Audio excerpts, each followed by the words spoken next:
Welcome to the RVY podcast. I'm here with my guy, Stevie Brown, man, a dope comedian from Jersey. He's been out here doing his thing, hustling hard, working very hard, producing shows, performing at every event he can, and just really making a name for himself, man. Steve, man, um, how did you come about? How did you come about being in Los Angeles in the first place, bro? Hey man, it was one of those leaps of faith. You could call it dumb if it don't work, you know. It was like one of them things where it's like, hey, I think I'm gonna do this. It's like, hey, well, do it. And it's like, if it don't work, If it don't, you it didn't work. But that's what that leap does. The leap make you make it work. So where did that leap come from? Like, where was it? Just a decision where you grinding it out there? Oh, my yeah, bad, comedy grind. nah, you know what I'm saying. Shout out to Comedy Grind. Gotta plug it. Yeah, I was running with a group over on the East Coast. We was doing shows all over the tri-state, New Word, York, word. Philly, Baltimore, Jersey. We was all over the place. Yeah, And then it got to the point where it's like, okay, when and where can we get more? right. When do we get more? Need a bigger market. And it's like, one of the homies was like, I'm gonna go to LA. I want to move That's out what's up. there. And I was like, hey, I'm gonna come with you then. He was That's like, what's all up. right. And when that's what happened, I came out here. And then once I came out here, I ain't really have too much notice. I ain't really think too much about it. I just came and I was like, I'm gonna just go. I'm gonna go. Did you He's think? Did you think you needed a larger market for yourself? Because I know a lot of artists, they'll come out and say like, "Yeah, man, I'm already in like Cleveland or Detroit. I'm gonna go ahead and be a big fish in a small market first, and then I'm gonna move out." What was your mindset going into I I just knew I was the best. it? No, like it was just that's it. I That's all, love that's that what I had in confidence. me. It was like, yo, I was killing on the East Coast. I'm Hey, like, I'm hey, gonna go to Hollywood. Soon as they see me, they gonna know what's up. and Period. hey, that's what we knew. I mean, I like I said before, like I met you at Nerds event, right? You were doing your thing on stage. It was you, Joking Word, and I think Sean Connor. Man, and then you got off stage. I think I connected with all three of y'all, and then I ended up inviting y'all to my show. And at the time when I saw you at that show, man, I thought of you as like on the level or as a young Eddie Murphy. You know what I mean? I saw your energy, I saw your passion, I saw how actually funny you were. Because I've seen some comedians before who always bomb, and like, yeah, I know the terminology. Like I seen that, but like you, every time you get on stage, you have a solid stage presence, and you always deliver.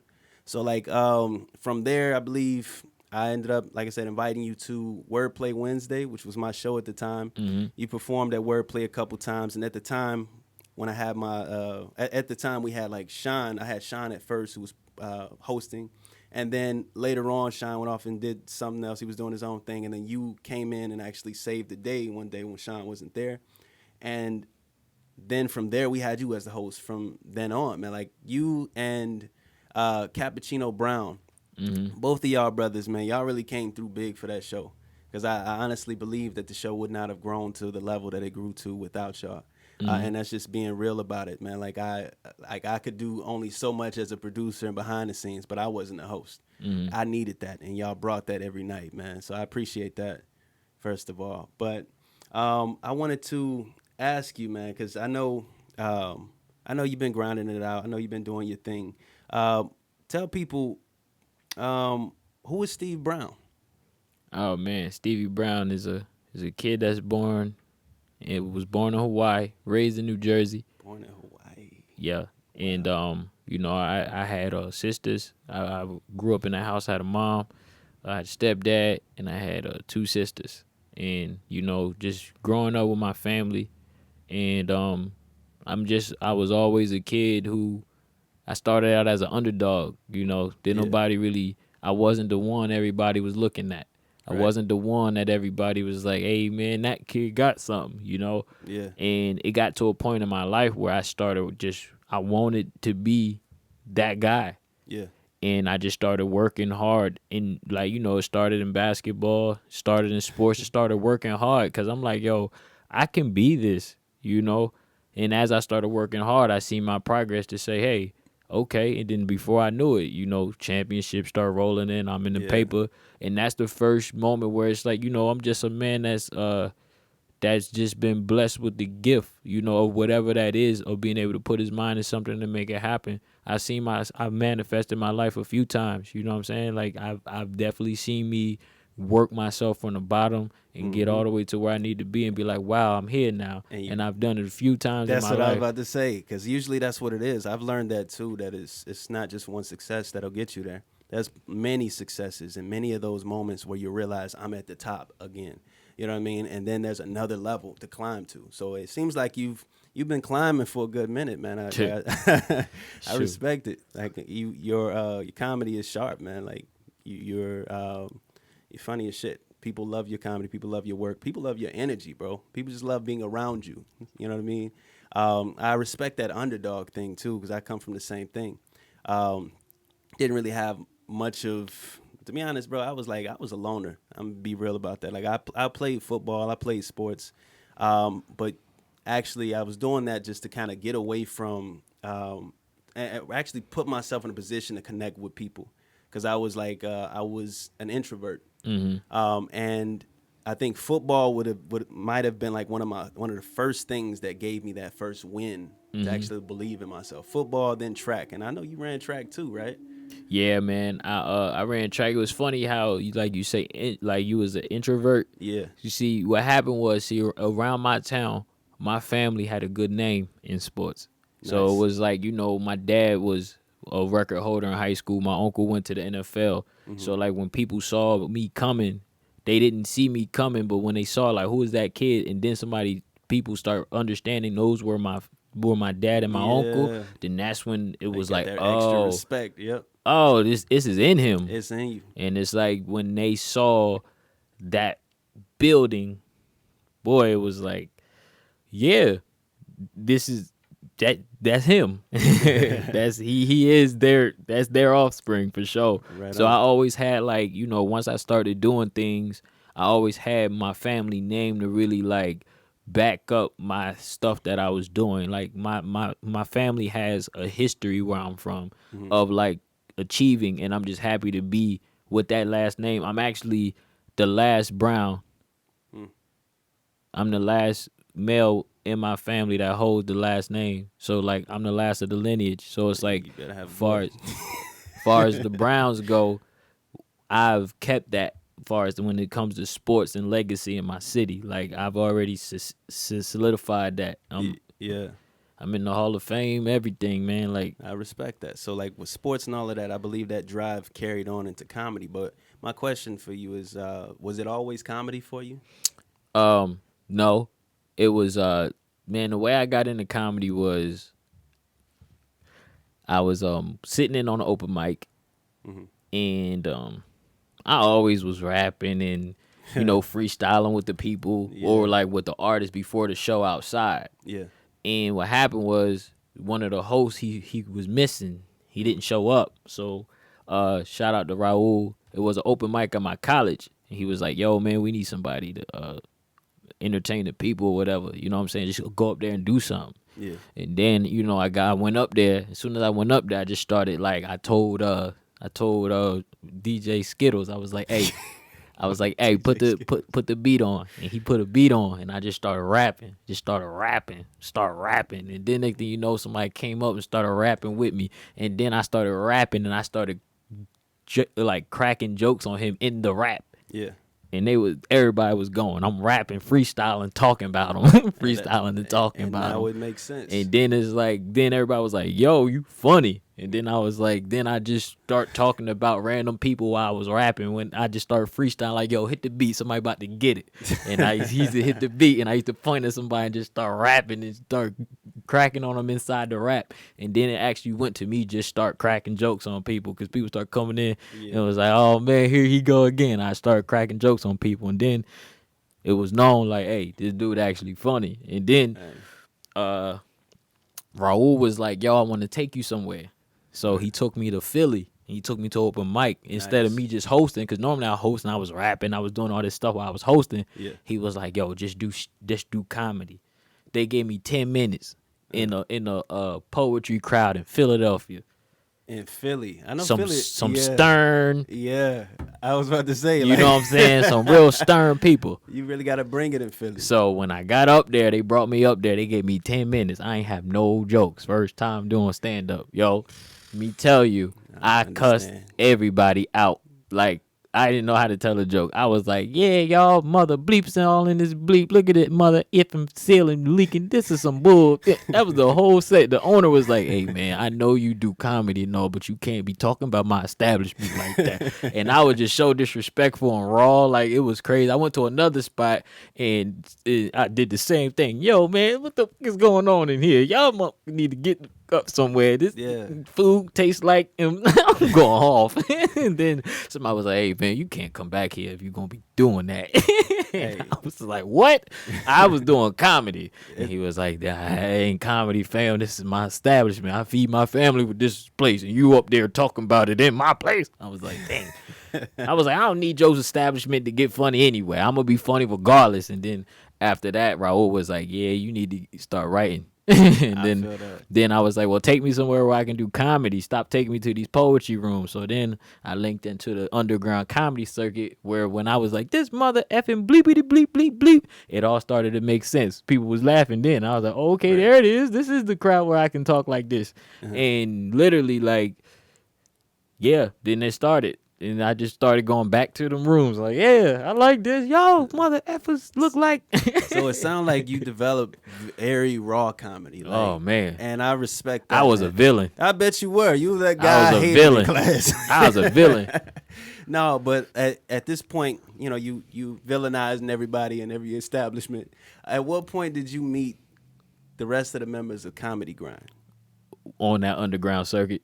Okay, that's Joking Word. There's Sean Connor, and then there's Will Wright and yourself, right? Yep. And they started coming to my mic at Ryder because I was still hosting the mic at my university. The mic actually got so popular that other colleges start coming through. They actually did the mic start selling out. Like real talk, we had talent coming through. Like we didn't even have students. We didn't have the student body. It was like the hardest rappers in like Philly was coming through. And we used to actually Ant Clemens. He's actually on now. Kanye put him on.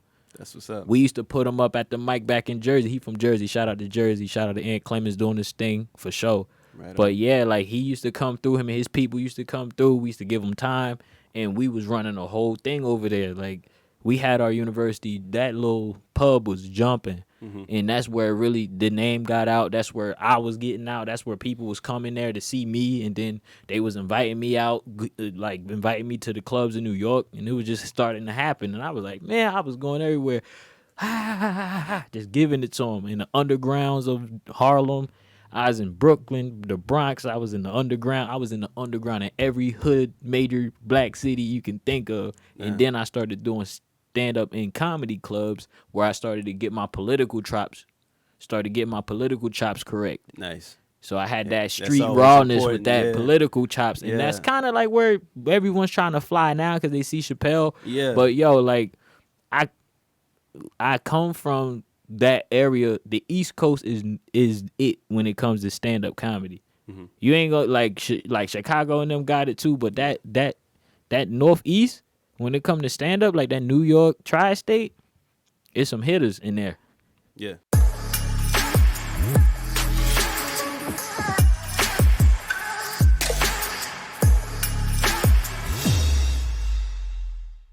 Okay, so like, I know you got your thing going in Jersey. You did your thing in Philly. Ended up making your way out to Los Angeles. You've been hustling hard in Los Angeles, and I've been seeing your work for a good minute. But what is the goal for Stevie Brown? You know, it's so funny because the goals change as I grow. Comedy became a lifestyle for me, and it became something that I was just doing because I loved it. Yeah. And I was doing it for free. I ain't really put a charge on it or nothing like that. It's monetizing. I just been pushing and pumping just material and been just making as many people laugh as I possibly can. And that's been my payment. My payment has been me feeling like I've done a service to the world and just making people laugh because I actually took the time to get good at my art. And because I'm good at my art now, I really want to transition myself to the next level. Mm-hmm. So it's so crazy that you say this because I don't want to speak too soon, but my heart is in stand up for sure. Mm-hmm. I love stand up, but it's at a point in time in my life where I can make a lot of money. Yeah. Yeah. And it's like I can put my stand up skills to other areas that can really make me a lot of money. So what is that next level? That's the thing. I'm sitting back and I'm watching myself evolve Respect. because not only next level meaning like next level far as what I will be doing, but it's also next level in myself. Yeah. Like I can't get to where I'm going talking like I used to talk. I can't Respect. get to where I'm going being who I used to be. True. So it's like with that being said, I have to evolve as a human being first so I can walk into what I'm called to do. How do you evolve? You just well, everyone has their own way. My way has been I sit down and I let the world move and I stay still. Mm. And as I stay still, I do what my grandmama always tell me. Before you move, put God first. Respect. And because of that, I just let everything happen from there. Yeah. I put God first literally and I let it happen from there. I let it all happen. I stop moving cuz once you moving, you can't see, you can't hear, you can't listen, you just moving. Mm-hmm. You don't have no like you're just moving. So before you know it, time then went by, Mm-hmm. years then went by, Yep. and you sitting up there looking like, dang, did I just go into 10 circles just now? Yeah. And it's That like happens. you sit still and You realize got to reflect. I can do this and make your moves calculate into something. Then that's when it's like, you start being okay, I'll do this to do this and to do this. And once this is done, I can do this. That's when things start Exactly. really making sense because we get so caught up in trying to be seen Mm-hmm. that we don't understand what real work is anymore. That's real. And that was a thing for me with this Rona thing, man. Like, I've been like working like crazy with wordplay for the last 3+ years here. That's 3 years straight of like my goal is like every month. I don't want to take a break from this shit. I want to keep going consistently so that it can build and I can move the platform up, right? But all of that damn work was like it seemed like it was in vain after so long because I wasn't actually pushing it any further. You know what I mean? Or it didn't elevate the way that I saw it elevating in my head at first, and I didn't adapt to change that. You know what I mean?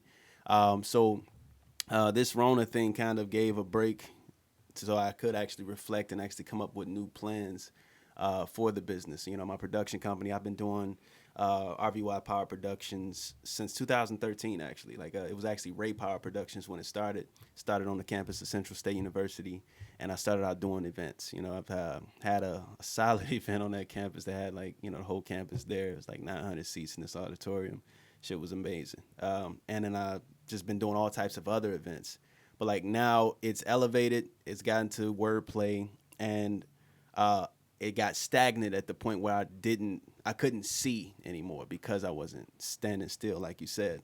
Because I was always constantly moving. My mind was always constantly working, and I just kept thinking too damn much when all I needed to do was just sit the fuck still and figure it out. You know what I mean? And it takes that. And I think Rona allowed that. You know what I mean? Allowed me to gain patience to do that. So I completely understand where you're coming from and respect that. So with that said, you've grown a lot through this process that we're going through now, and you're still growing, right? Um, what do you where do you see your work taking you, and what do you think you're gonna leave behind at the end of the day? You know what? I totally shed myself. I don't know where my work is going to take me. I just know the work I want to do. Mm. I don't know where it's going to take me. What do you want to do? I really want to be the best me I can possibly be, bro. Respect. And that's the only work that I need to really do out from here because this is about life and I'm already my art. So whatever I do with myself is going to reflect on my art. It might not even be me doing comedy anymore. Who knows? You What? know? Yeah. Sharp perspective, good voice, articulate with his words. He can do anything. That's true. He can write anything. That's He true. can be anything. That's true. So it's like, I'm not attaching myself to nothing. I'm just letting everything fluster around. Everybody do their moves, and I sit there in my cocoon, and I sit there and I evolve, because it's a point where it's like, who says I even need to do entertainment? I Yeah. know I got a business degree. Ah, that's true. You understand Was what it I'm saying? marketing? Yup. So it's Right like on. I'm laying out my whole repertoire, where it's like, okay, I can do comedy. Okay, I can do this. Okay, I can also do this. Which one do you want to do? How do you make these work? Yeah. But first, before you do anything, what are you doing for you? What are you doing for your brain? What are you doing when you wake up in the morning? What are you drinking? What are you eating? Yeah. What do you want yourself to be? So you're focusing inward right now. You always have to focus inward. It's Mm-hmm. a point in everybody's life that you have to focus inward. If you're not focused inward now, you're going to have to later, That's true. because that's all you have. You only have how you feel on the inside of yourself. That's it. That's all your life Drop experience. bars then. Your life experience is about how you feel inside of yourself. Yeah. That's all life. Your life experience relies on that, Mm-hmm. because you'll never see life for as beautiful as it is if your insides aren't functioning as beautiful as they can be. Mm-hmm. So that's kind of what it goes down to. You might mess around and really start putting yourself to the test and living right, and understand you ain't never really need none of it. You never really needed a lot of money. You never really needed a whole lot of things. All you needed was to feel good inside. Yeah. And you didn't need none of that stuff to feel good inside. True. So overall, how do you see the world in the terms of your impact? What do you want the next generation, or the people who look up to you, who watch you, to take from who Steve Brown is, or what Steve Brown is? Well, the thing is, Steve Brown gonna be Steve Brown. Steve Brown 30. You know what I'm saying? Only 30. You got to say that. I know, but Steve Brown 30. I got a nephew. I'm looking at my nephew. I'm not looking at Steve Brown. I'm looking at my nephew. Respect. My Steve Brown's 30-year-old wisdom is being bestowed upon a 13-year-old right now. I'm looking at him. Yeah. I did me. I'm doing me. But me is not what I'm looking at. Mm-hmm. I have family. Yeah. So it's like, at a certain point in my life, I stopped looking. I'm all Steve Brown got to do now is take care of himself and survive. Have enough so Steve Brown can multiply and make his legacy what it's supposed to be. Respect. But outside of that, the mission is black millionaires. So sometimes you do what you do to make yourself a Mission is millionaire. Black millionaires. But I have nephews that's black, that's going to be black men. And that's in my family. That's a part of changing the eras. That's a part of changing your legacy. As in making sure if you don't do it, you make sure that they are equipped with what they need ahead of the curve, so they can have a better shot at doing it. Exactly. Because if I'm going to do it, they need to do it too before I did it. And they need to do it better. Exactly. You need to leave them with the So tools it's to like, do it better. my sister left behind 2 boys, and in one I'm talking to now, I'm teaching them how to do a marketing strategy, teaching them how to write a mission statement, teaching them how to do a situation analysis. Yep. He just sent me his mission statement today, and I told him, send me what you can. I gave him a template, showed him how to do it, and I said, you send it to me, and I'll look at it, and I'll send it back. We're going to go over it. I told him that it's your business, so the fact that it's your business is your job to stay on me. I don't have to stay on you about this. So if you don't stay on me, it won't happen. And he hit me back with it, and he said, what's the next step? That is what I need to see. I respect that, bro. Because if he does that, then that's my mission. That's what's up, and that's what you leave behind, regardless. You know what I mean?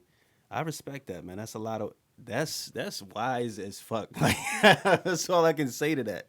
I'll be hoping to see that in a lot more of our brothers, man. But however their learning curve goes, I hope that we all reach that. The internal focus has showed me to be selfless.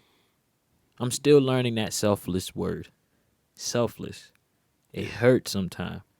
I was in the situation just recently when I was talking to you, and I'm still learning to be selfless. I was in the situation still being selfish. Only to understand I was being selfish. The only thing about knowing things is when you don't exercise them, but you know them, you recognize when it happens, right when it's Right happening. when you're doing it And it's like, I just did that. again. Yes. And then it's like, because the instant recall, at least you're aware. Yeah. So you can slow down. But sometimes when we're in that fire of learning, we don't have time to slow down because we're so programmed to react a certain type of way. Yeah. Self-control, selflessness, all of that stuff. So it's like, I've been really practicing the selfless way about my career now. It's like, stop always trying to put Stevie Brown in front of everybody. Stevie Brown is more than just a visual. Yeah. Stevie Brown is an intellect. Yeah. I respect that.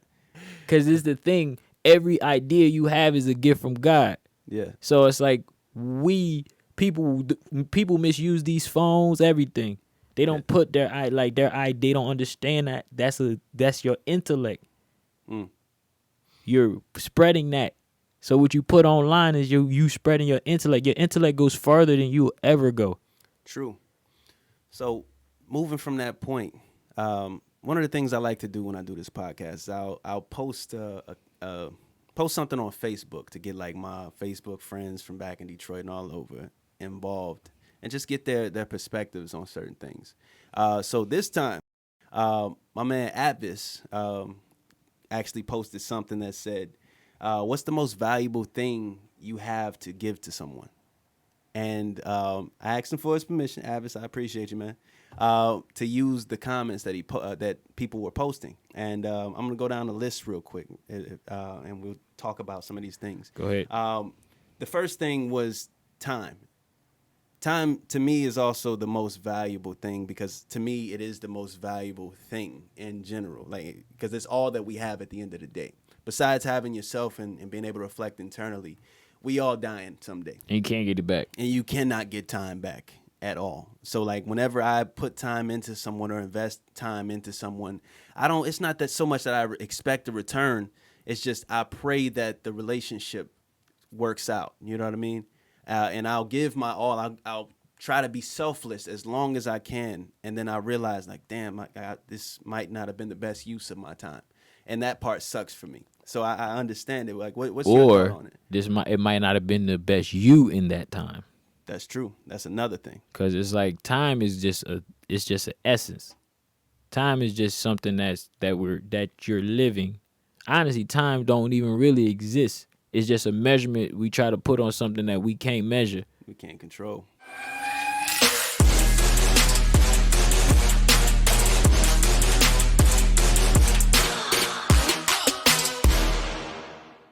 So it's like time. Your lifespan is what in this span of time, in this span of your life. Who are you?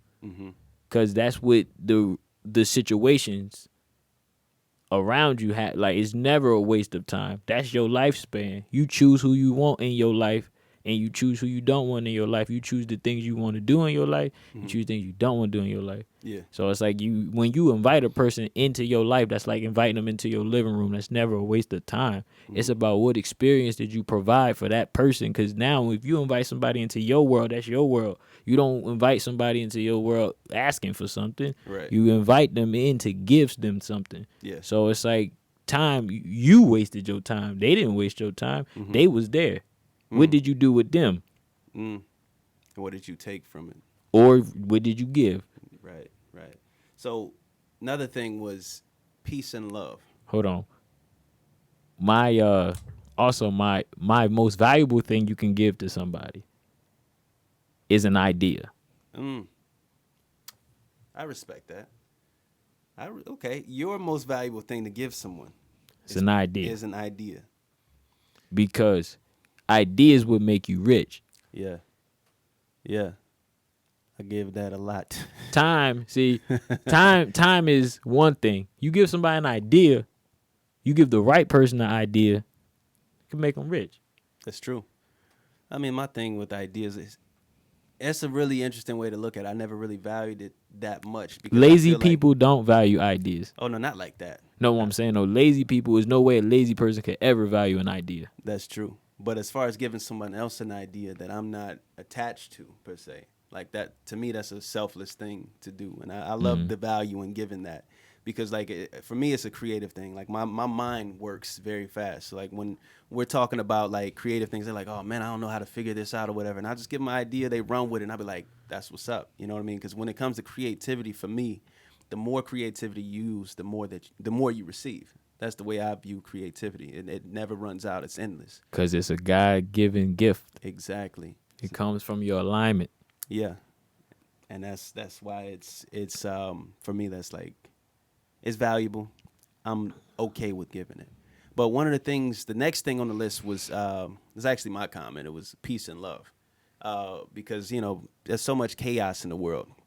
People are always going through some chaos or some type of commotion internally, even until they get to a good level, like what you're dealing with right now. I respect and I love what it is that you're doing, like going and doing that internal work. But a lot of us in our communities haven't been taught how to do that, and haven't been groomed to watch that around them in their environment. So giving them that, you know what I'm saying? I just give love, show love, and just reciprocate, you know what I mean? Giving them peace, allowing people to be, and kind of providing peace for some if you see that they're going through something. Like, for instance, your situation when you need to talk to somebody and you're going through something deep, that to me is very, very valuable, because like a lot of people underestimate how hard it is to get through a lot of these personal battles, and even like when they hear it out loud, sometimes people will undermine it or neglect the amount of struggle that a person's going through, because they think that because they got through it one way that the other person's going to be able to do it the same. But we're not all groomed or cut from the same cloth. So peace and love for me. Any thoughts on that? Peace and love for me is being able to be isolated and create a world around myself that I enjoy. Mm. Because if I can't create the peace and love for myself, then I can never create it for another person. Mm-hmm.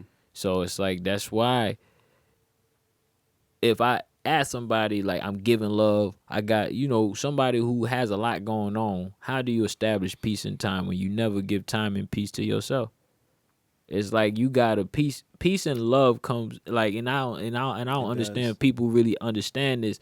Peace and love comes by minimalizing your life. You gotta you gotta shrink like your relationships. You can't have everything pulling at you.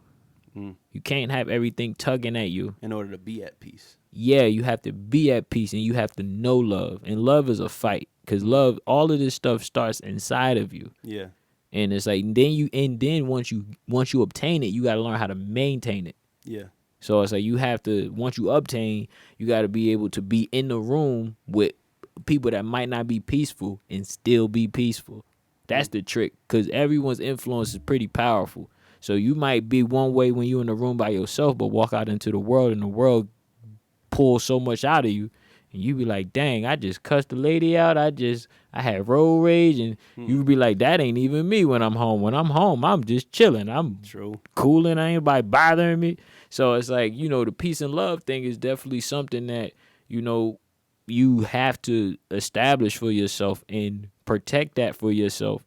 And I'm learning that in realization and self-control, man. It's just, woo, boy. You learn how to control your emotions, you a bad mama jamma. Exactly. So the next one is kindness. Speaking on your road rage and all of that, yeah, kindness. I think that should be an automatic or a given, but Kindness is easy. yeah, that's very easy to give for me. Kindness is about just respecting other entities, respecting the land, respect this, respect, kindness. Hey. The next one, loyalty.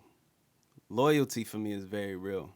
You know, and it's not so much that I require that from everybody, because people who aren't loyal, it is what it is. You know what I mean? I just look at life like that. If you're disloyal, that's you. You know what I'm saying? It ain't got shit to do with me. It's what I've learned. But overall, we all would appreciate having like loyal people in our circles. Yeah, the fact that loyalty is an expectation is dangerous. Because when you get into anything, I've learned, and I'm still learning, you can't expect nothing. Because once you expect something, that's when pressure comes. Mm-hmm. And loyalty That's a master slave term. I was just about to ask that. Like, You know what I'm saying? what is How loyalty? about we should be free? You should be free to come in and walk out as you please. Hmm. And that's something that we have to learn because everyone talks about loyalty. And I really believe loyalty is something where insecure people just check in and make sure that they pieces ain't going to move on them. Hmm. Please tell me you're not going to go. So what is it about loyalty that's kind of like that? Because that's that on one end, I think that's kind of blaming a person who's checking in, but when it comes to relationships, because people deal with different things in relationships, right? If a relationship has a shifty person in it, male, female, whatever, and that person sees the other person as disloyal, what do you advise that person to do? Well, the thing is, do nothing. Nothing. Let that person do as they please Yeah. because their actions are, they're responsible for their actions. You're not responsible for their actions. Yeah. And I'm understanding like you can't press somebody to be somewhere they don't want to be. So Yeah. they might want to be there for a certain time, but after a certain time, they're not gonna want to be there no more. So the question then is, when it comes to that, um, okay, so you're saying just let people be where they want to be. Yeah. So there's no accountability in that, or you just kind of push on. Let them choose their loyalty. What the thing is, you have to develop something where you have a revolving door. You got to develop a system that has a revolving door where it's like, this is the part where you walk in and this is the part But where when you you can walk walk out, out. And over yeah. here is the part that I'm at my peace. Over here is the part where I'm at my love. So that's a thing. You got to learn Yeah. to organize your life to be able to have people come in and not disturb your peace. Exactly. And it's something that you really like. You have to go through something to learn it. I think actually that might be the top thing for. I did say peace and love, right? But like peace in that sense, for me, is the thing that allows me to continue to pursue what I pursue. Like without peace, my mind is out of whack. I can't control anything. I can't build anything. I can't do anything in life without my peace. And so for me, I always fight for that. So as long as I'm given that or I create that for myself, um, the rest of my life will fall into line. But the next thing on this list, motivation. Um, motivation. I think what you do with your nephew, that's definitely extremely valuable. It's valuable to our people. It's valuable to the next generation. It's valuable to this world, really, because of where we come from as Black people in the world, right? I would say in America, but this is a global thing that we deal with. That's that motivation, the thing that you do to push him to do better than you. I do that same thing with like my nieces and nephews. Man, I got them on like a little challenge, right? I got them hustling. I had them. The challenge for them would be like, all right, this week, find out how to make this amount of money. You know what I mean? And save this amount of money. You know what I'm saying? So they can learn how to build a business. I also have a business degree. I have a degree in accounting, so I'm teaching them certain Amen. things in accounting to try and help them get ahead. Because like that's something I think I can honestly say we never received that at early ages. Like from me, like in the city, Detroit, I didn't have anybody around who was just giving that type of game early on. Like my older brother, he went to college. He's the first one that I remember in the family going to college, even though he says otherwise. I don't remember seeing it around. You know what I mean? So like he gave me game when he was there, but then he went away to school. So like nobody else was around for that shit. So like me doing this for them, for me, is like a step up from this previous generation. So motivation for sure. The next one, I don't even want to say it, but I'm gonna say it anyway. Hey, I just say, motivation takes a lot of love. Do it. Yes, Explain. because you can't move nothing if you don't love it.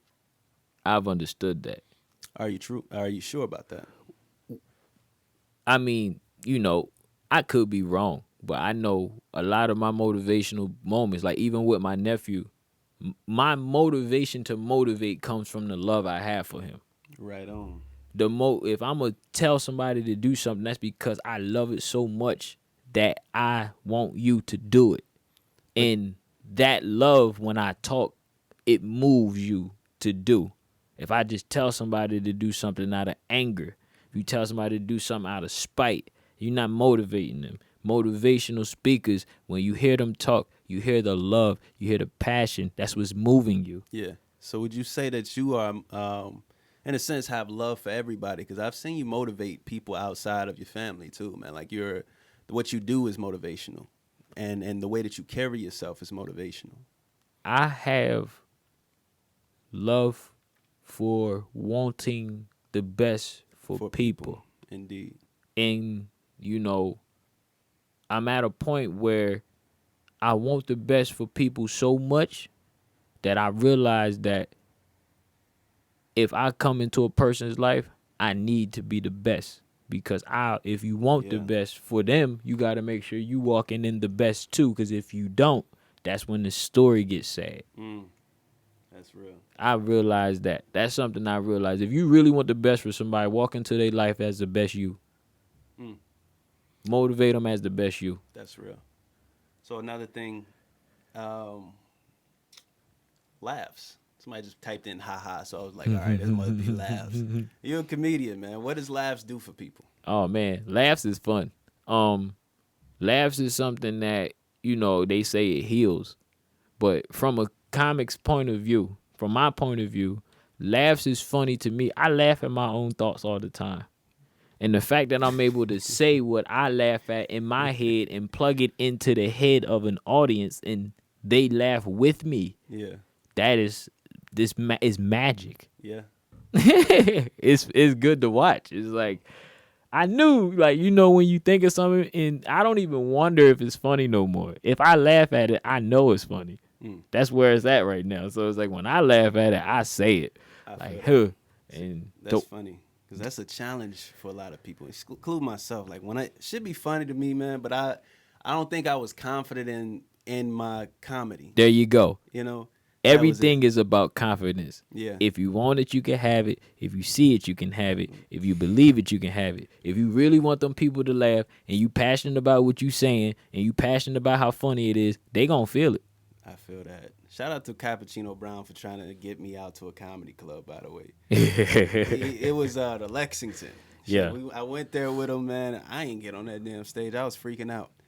I was like, he was like, just go up there. I'm like, it wasn't my lane. But I do want to try it in life, man. Like, kind of like a late Will Smith type of thing. The one thing about stand-up comedy is not as play as people think. It's one of the hardest things because it's really a spot where intellectual beasts play with perspective. It's like you're taking what people once believe and you're flipping it to where it's in a way where they never thought of, and it's funny because they never thought of it that way. That's why it's funny. It's funny because it's very clever. It's a very clever sport. Like, people want to do stand-up comedy and think it's about talking about their vaginas and their booty and all of that and silly stuff. And it is. You can make people ha-ha he-he, but you also got to know that comedy is a contrast game. So it's like you got to have two thoughts. It's like making a sandwich. You got to have two thoughts. And you got to find the silver lining between the two thoughts, which is the silver lining is that thing of catastrophe and brilliance. That's the silver lining. So you got to get two thoughts and you got to find that silver lining every time. Yeah. So that's why stand-up comic is one of those things. As a stand-up comic, your brain functions differently. A lot of people think crazy is comedy, and it's not.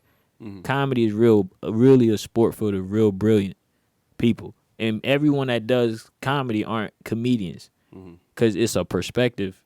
It's a real. Can you put this like this? Yeah. Can you write this like this? You know what I'm saying? Yeah, some of the greats very just very outspoken about real life and what's going on in the community and in the world. You know what I mean?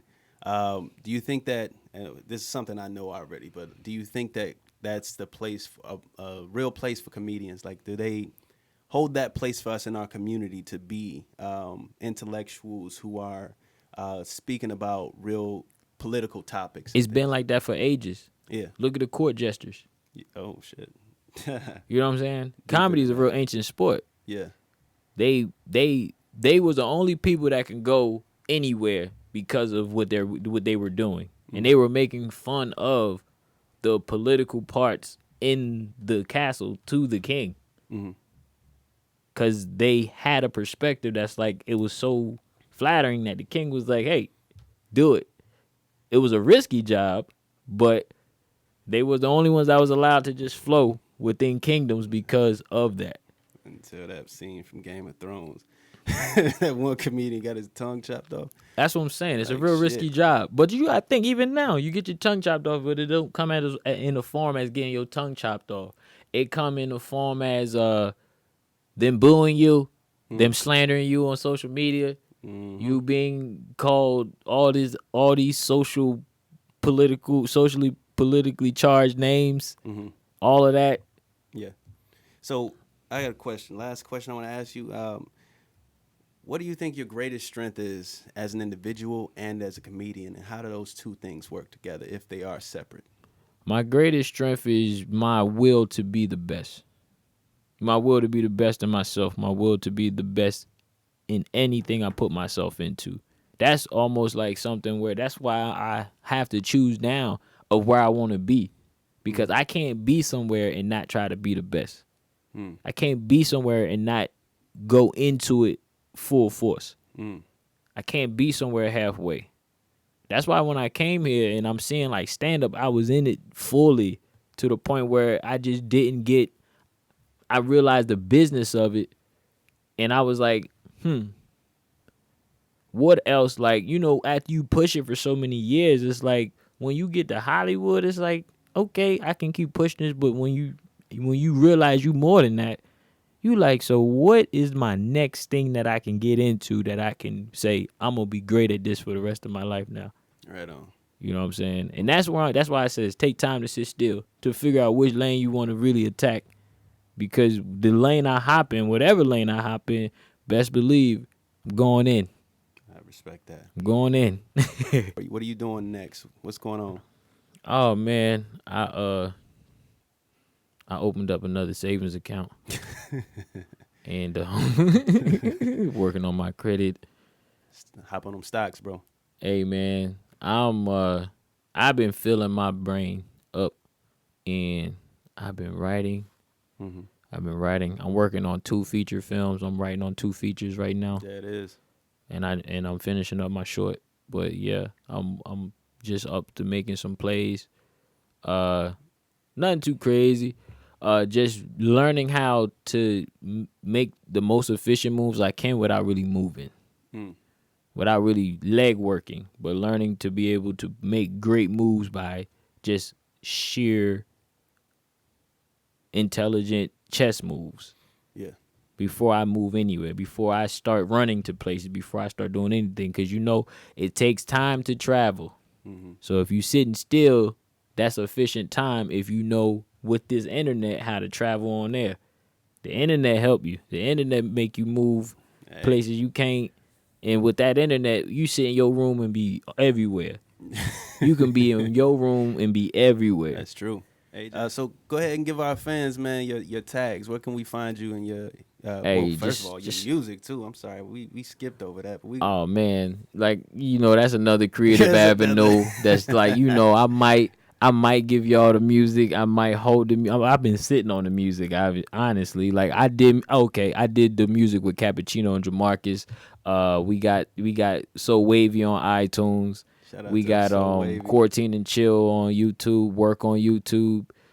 Yeah, but you can follow me at S3ROWN on IG. I'm gonna just throw that only tag out there. S3ROWN on IG. And yeah, with the music, I've been working on some solo stuff. Word. Yeah, man. Okay. And I've been sitting on that. I say it, man, like you create stuff and you fall into just that situation of like, hey, I have it. So now that I have it, I don't have to worry about it. That's what this game is. The game is about loading your content. So you gotta know what you have.